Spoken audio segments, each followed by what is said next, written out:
Monsieur le Président, bonjour. Ravi de vous accueillir sur Tourisme TV. Quel est l'état du marché à la mi-juin 2013? Écoutez, malheureusement, notre branche aussi commence à être perturbée, j'allais dire, puisque quand on superpose les plannings hôteliers avec ceux de 2012, on a un retard sur les taux d'occupation d'environ 10 points, ce qui est très important au 20 juin. Ça, c'est pour la période d'été. D'été. Et c'est une vision globale, ou y a-t-il des distinctions entre la clientèle française et internationale? Oui, bien sûr, et j'allais dire même la clientèle, le tourisme d'affaires qui est très importante en France. Il faut savoir que si globalement, depuis janvier 2013, nous avons un recul d'environ 2 points, et c'est vrai que nous avons des signaux qui ne sont pas au 20 juin très flatteurs. L'un des sujets que vous traitez activement en ce moment est le paracommercialisme, notamment ce que vous appelez le commerce illégal lié aux chambres d'hôtes non déclarées. Quelle est la situation aujourd'hui ? Écoutez, effectivement, c'est une priorité pour l'UMI, puisque c'est ce sujet-là, on le porte avec beaucoup de flamme. On s'est aperçu, on le savait depuis longtemps, puisque nous sommes une confédération, donc nous connaissons très bien le terrain en France et tous les territoires français. Et l'ensemble des hôteliers nous remontaient qu'effectivement, de plus en plus, il y avait des chambres hôtelières illégales qui se multipliaient autour d'eux. Je m'explique. Nous sommes absolument pas opposés à toute forme d'hôtellerie, que ce soit chambre d'hôtes, gîtes, etc., meublés. Mais par contre, ce que l'on veut, c'est effectivement qu'ils aient les mêmes règles que l'ensemble de la profession. Et nous nous sommes aperçus, avec un petit observatoire très rapide qui a été fait à l'UMI, qu'il y avait entre 150 000 et 200 000 chambres qui échappaient à toute fiscalité, à tout contrôle, que ce soit, j'allais dire, au niveau de la sécurité pour le client, parce qu'avant tout, c'est le client, et le client ne le sait pas. Il y a énormément de confusion, parce que toutes ces chambres illégales, maintenant, avec les nouvelles technologies, ont des vrais sites. Et effectivement, vendent leur chambre comme si c'était leur chambre, quel que soit quel type de chambre, le vendent tout à fait normalement, et je le répète, échappe à toute fiscalité française, c'est du travail dissimulé, etc., et échappe à tout contrôle de sécurité, d'hygiène. Donc, comment agissez-vous contre ce phénomène? Et alors, nous avons monté une opération, on a d'abord identifié sur le territoire une cinquantaine d'entreprises qui effectivement opéraient et avait un champ en pleine lumière. Donc on les a identifiés et dans les mêmes 24 heures, on a fait saisir par une cinquantaine d'huissiers à la même heure, j'ai dit au même moment, on a fait relever effectivement cette illégalité. Et est-ce que cela a porté ses fruits? Oui, je crois.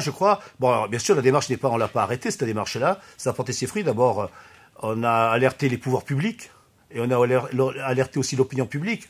Et que ce soit Bercy ou que ce soit le ministère du Tourisme, sont assez étonnés des chiffres et qu'on leur a effectivement mis sur leur bureau, quoi. On peut pas admettre actuellement, vous savez, on a des chiffres qui sont importants. Vous savez, la Dordogne, il y a plus de chambres illégales en Dordogne que de chambres d'hôtel. Imaginez-vous les hôteliers, les entreprises qui ont 30, 40 chambres, et c'est insupportable, il faut les comprendre. Autre sujet très important pour vous, les OTA et les grandes centrales de réservation.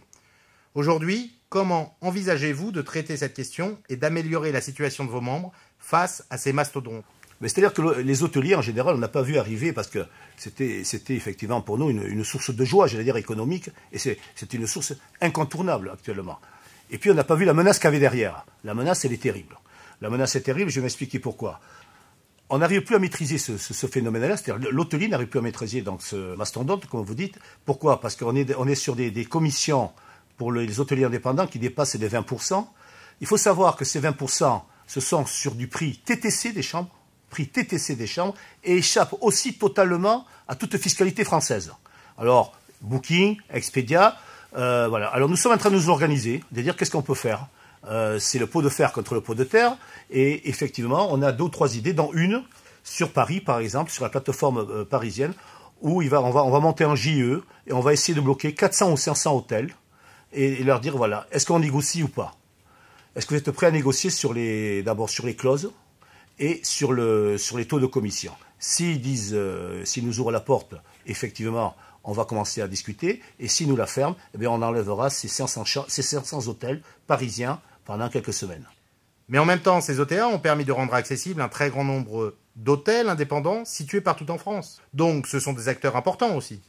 Mais je vous l'ai dit, le monde hôtelier, c'est bien sûr. Mais le problème, c'est qu'à un moment donné, on peut imaginer que dans quelques années, l'hôtelier, non seulement ne va plus maîtriser son affaire, ni son fonds de commerce, et sera otage sera complètement otage de ces grands groupes qui pourront imposer leur taux de commission ou retirer l'entreprise de toute visibilité. Finalement, c'est donc le poids et l'indépendance vis-à-vis de ces OTA qui vous posent problème.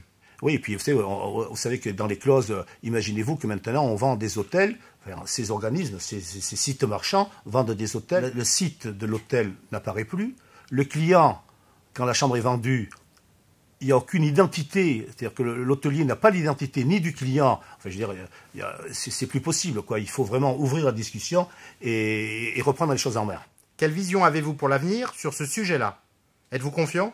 Ben écoutez, il faudra effectivement beaucoup de solidarité, mais les enjeux économiques sont tellement importants ce sera un vrai bras de fer entre eux et nous, entre les très gros, comme on dit, et les petits. Mais les petits, s'ils sont solidaires, on a des chances effectivement de pouvoir se parler. Et à quelles échéances envisagez-vous des solutions? D'ici la fin de l'année, il faudra qu'on ait des réponses très claires dans ce domaine-là. Vous savez, on avait le même phénomène sur les sites, sur les avis sur site. On a connu, il fallait savoir quand même que l'hôtelier sur les avis sur site, avait un avis sur 3 qui était faux, qui n'était pas authentifié, qui n'avait pas été consommé.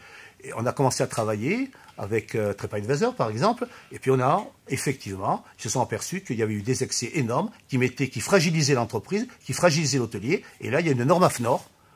L'UMI est arrivé à imposer 2 ou 3 points forts. C'est que maintenant, quand il y aura une critique, qu'elle soit positive ou négative, on a été entendu. Il faut des critiques, mais il faut qu'on puisse savoir d'où elle vient, qu'elle a été authentifiée, connaître les clients pour pouvoir lui répondre.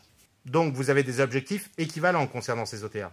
Tout à fait, exactement. Alors bien sûr, les enjeux sont beaucoup plus importants. Merci à vous et à bientôt sur Tourisme TV. Merci beaucoup, merci.